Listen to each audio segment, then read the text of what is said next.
Marilah kita berikan sekali lagi sambutan yang hangat dan meriah kepada Kang Deddy Mulyana.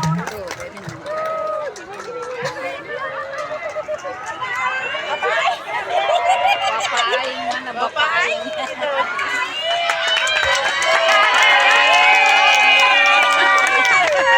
Nggak ngeliat dia juga. Sampurasun.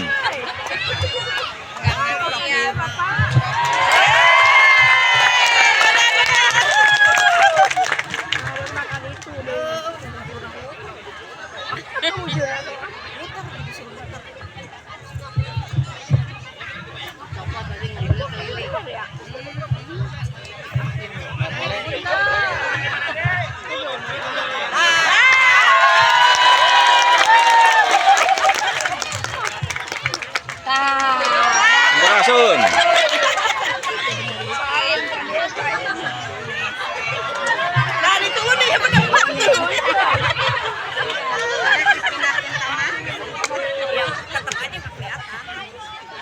Assalamualaikum warahmatullahi wabarakatuh. Sampurasun. Kampes. Rahayu, rahayu, rahayu. Ayo. Bapak dan Ibu, saudara-saudara saya, para pengikut, penghayat, dan pengamal ajaran Buddhisme yang hari ini duduk bersimpuh di tengah teriknya matahari, angin berhembus, semakin mengajak kita pergi ke alam khayangan, masuk ke alam kedamaian tanpa kebutuhan. Tepuk tangan. Saya sangat menghormati biku yang hari ini hadir.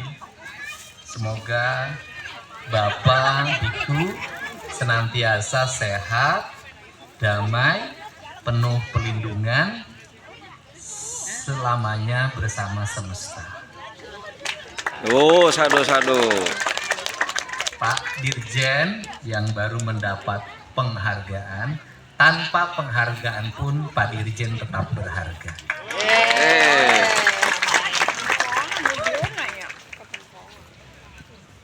Ketua Umum Puja Bakti Waisak, saya ucapkan terima kasih hadir. Ini senior saya, Bapak Dadang Khotmik, disingkat jadi Dasim. Sim. Usia boleh tua, tapi ketampanan tidak pernah pudar. Beserta Pak Dirjennya yang waktu itu menjabat, yang telah memelopori sebuah spirit tentang perbedaan, pluralisme, dan kebersamaan, sehingga mempersilahkan warga Buddhisme untuk bermeditasi di sini. Terima kasih pada Pak Wakil Bupati yang saya hormati, semua kepala Balai Pelestarian Kebudayaan, tokoh agama, seluruh warga yang ada di sini. Spirit kita sebagai makhluk bumi sama, yaitu kita ditugaskan di bumi ini sebagai mandatorik atau pemegang otorisasi pengelolaan.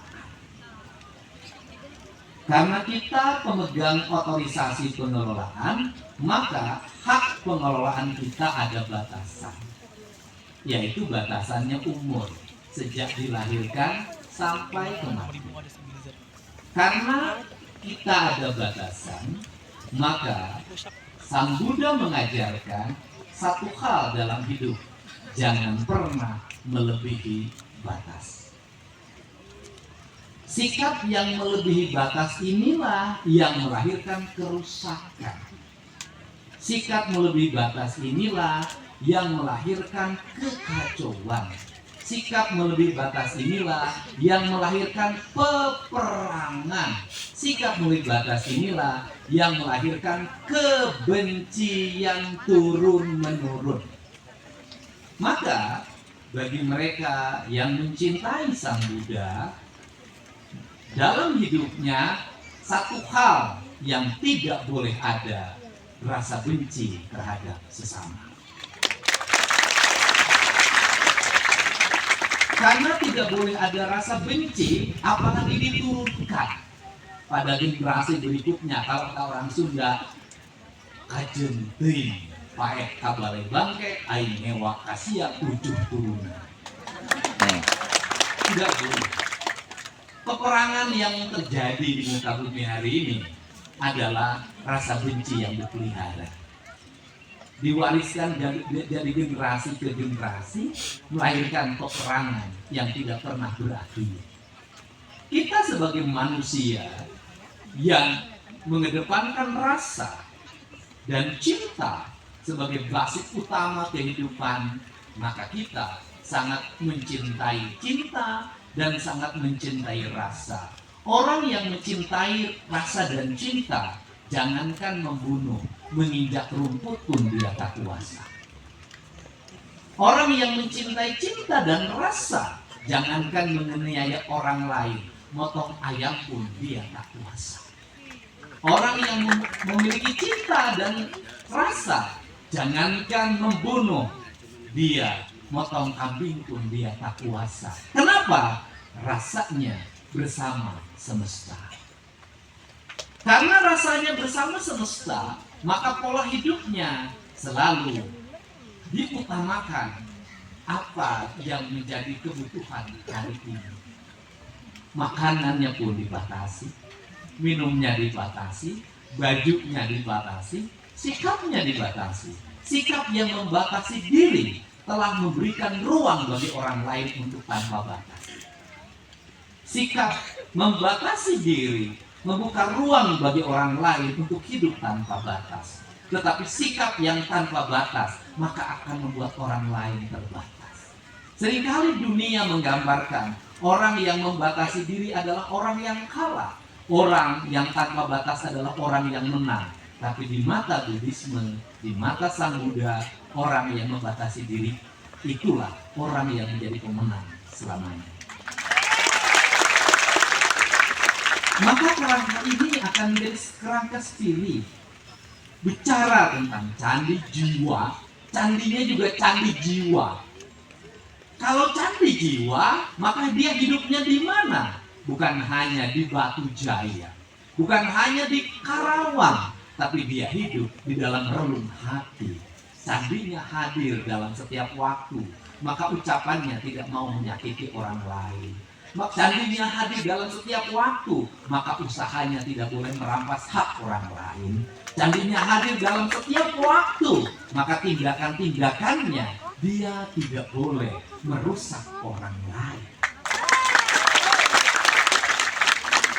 Untuk itu maka kerangka candi jiwa itu bukan kerangka batasan, tapi adalah kerangka keluasan.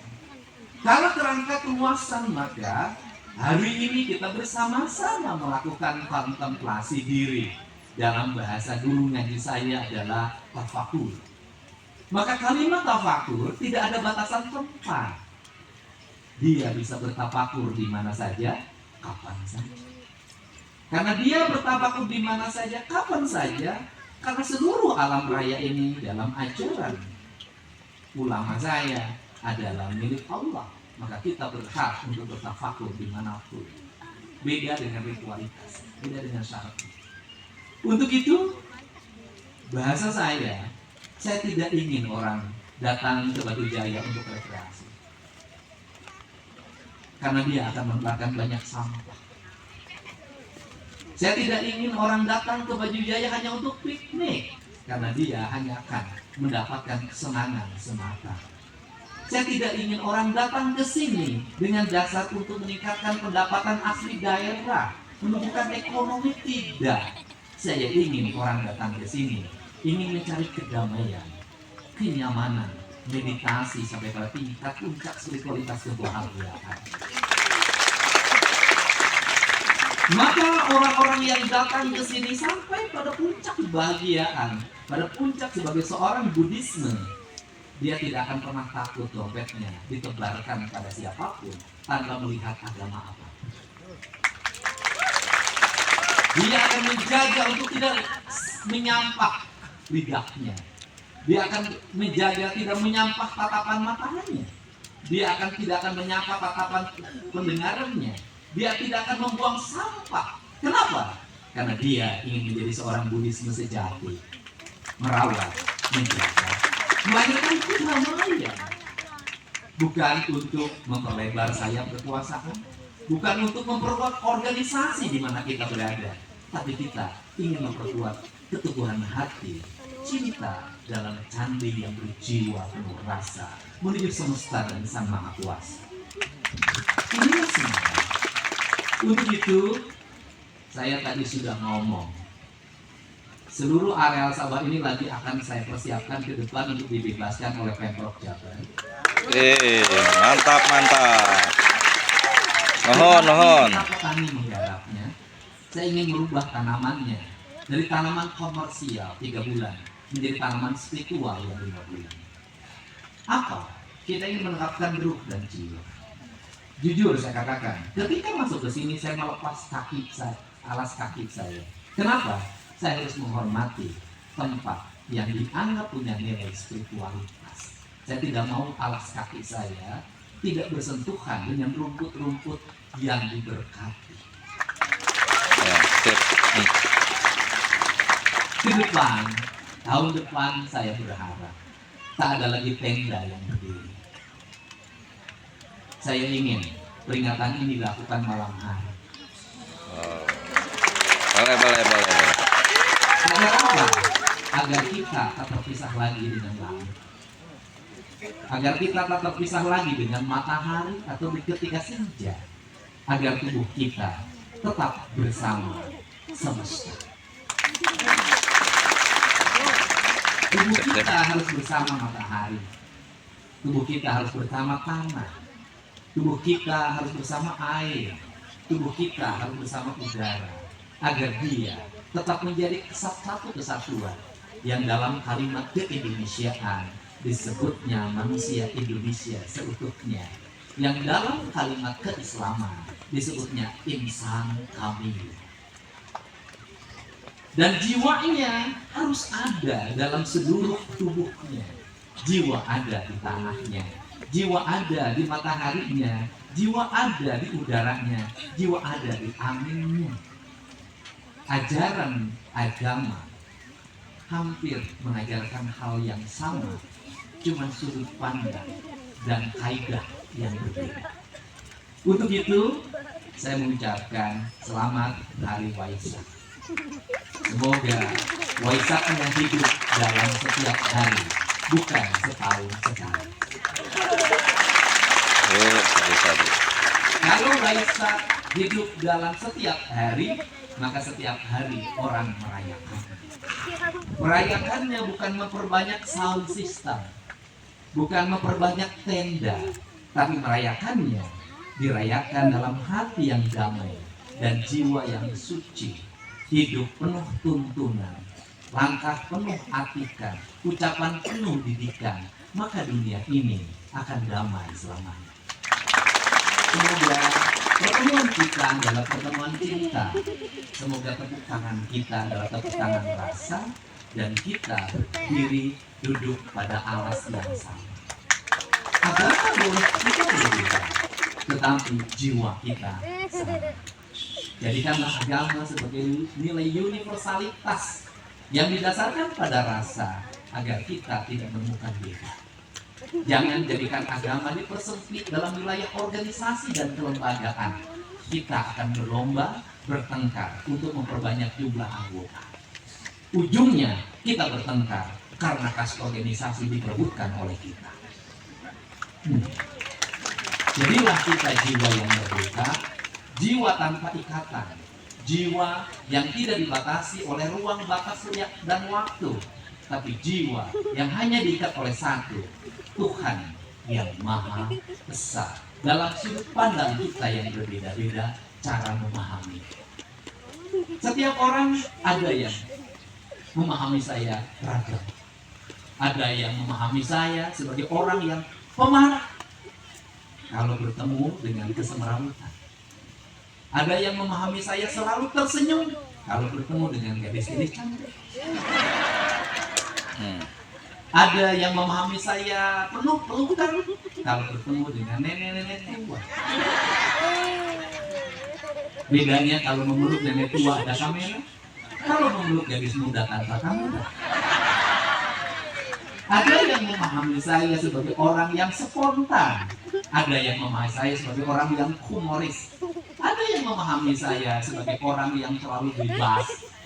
Silahkan, siapapun boleh memahami saya dengan cara pandangnya sendiri. Kadang KDM itu Kang Duda Merana. Kadang KDM itu Kang Deddy Mulyadi. Kadang KDM itu Kang Duda merajalela. Kadang KDM itu Kang Duda memimpin. Kadang KDM itu Kang Duda menanti pasangan. Itu dari kita manusia. Bayangin, Tuhan yang Maha Esa.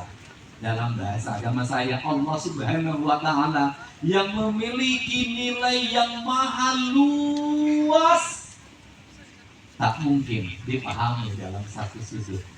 Biarkan setiap orang memahami Tuhannya berdasarkan sudut rasa dan cintanya. Karena yang bisa dekat bukan hanya kelembagaannya, bukan hanya organisasinya, yang dekat adalah jiwanya. Jiwa tanpa organisasi. Saya tidak pernah melihat ada organisasi kejiwaan. Yang ada adalah dokter kejiwaan dan rumah sakit jiwa. Jadi, bagi mereka yang selalu ingin memaksakan diri memahami Tuhan dalam satu sudut pandangannya, maka Anda sudah cocok tinggalnya di rumah sakit jiwa. Karena Anda tidak pernah memahami pada jiwa. Untuk itu, saya ucapkan terima kasih. Semoga kita bahagia. Dan satu hal, bahwa semesta bersama kita. Apa? Di sini daerah panasnya yang luar biasa. Tapi angin berhembus penuh dengan cinta. Panas itu ini tidak ada. Yang ada adalah jiwa yang bahagia dan meronta-ronta. Terima kasih pada semuanya. Rahayu, rahayu, rahayu. Assalamualaikum warahmatullahi wabarakatuh. Sampurasun. Kampes. Saya mohon maaf tidak akan diteruskan karena saya takut besok diangkat jadi biksu di sini.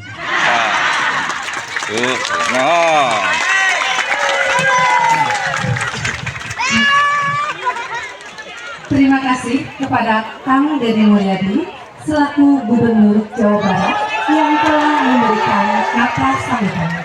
Selanjutnya para umat